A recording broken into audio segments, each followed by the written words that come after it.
നമ്മുടെ കൊല്ലം ജില്ലക്കാർക്ക് അവരുടെ വിശ്രമവേളകളൊക്കെ ആനന്ദകരമാക്കാനുള്ളൊരു പുതിയ സ്പോട്ടുമായിട്ടാണ് ഞാനിപ്പോൾ എത്തിയിരിക്കുന്നത്. ഇത് കൊല്ലം ജില്ലയിലെ കണ്ണനല്ലൂരിനും ആയൂരിനും ഇടയിലുള്ള കുണ്ടുമൺ എന്ന് പറയുന്ന സ്ഥലത്ത് ഒരു പാലത്തിന് സമീപത്തെ കുഞ്ഞൊരു തണ്ണീർപ്പന്തലാണ്. നല്ല മുള കൊണ്ടുണ്ടാക്കിയ കുഞ്ഞു കുഞ്ഞു കൂടാരങ്ങളാണ് കേട്ടോ. നല്ല രസമായിരുന്നു വൈകുന്നേരങ്ങളിൽ ഇവിടെ വന്നിരിക്കാൻ. ഈ തൊട്ടടുത്ത് കാണുന്ന തണ്ണീർപ്പന്തലിൻ്റെ ഒരു കോഫി ഷോപ്പുണ്ട്. ആ കോഫി ഷോപ്പിൽ നിന്ന് കോഫി മേടിച്ച് അത്യാവശ്യം കടിയും ഒക്കെ തന്നെയുണ്ട്. നമുക്ക് അവിടെ നിന്ന് എന്തെങ്കിലും ചായക്കടിയൊക്കെ മേടിച്ച് കടിച്ചുകൊണ്ട് ഇവിടെ വന്നിരുന്നുകൊണ്ട് ഈ സ്പോട്ട് ഇങ്ങനെ കണ്ടു കഴിഞ്ഞാൽ എന്ത് രസമാണെന്നറിയാമോ. നല്ല രസമായിരുന്നു. ഒരുപാട് യാത്രക്കാർ ഇതുവഴി പോകുന്നവരൊക്കെ ഇവിടെ വന്നിരുന്നുകൊണ്ട് ഇത് എക്സ്പീരിയൻസ് ചെയ്യാറുണ്ട് കേട്ടോ.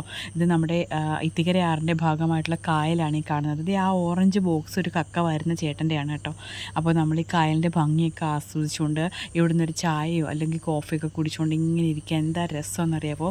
അപ്പോൾ ഇത് കൊല്ലം ആയൂരിനും കണ്ണനല്ലൂരിനും ഇടയിലുള്ള തണ്ണീർപ്പന്തലാണ്. നിങ്ങൾ ഒരു വട്ടമെങ്കിലും എക്സ്പീരിയൻസ് ചെയ്യാൻ മറക്കല്ലേ.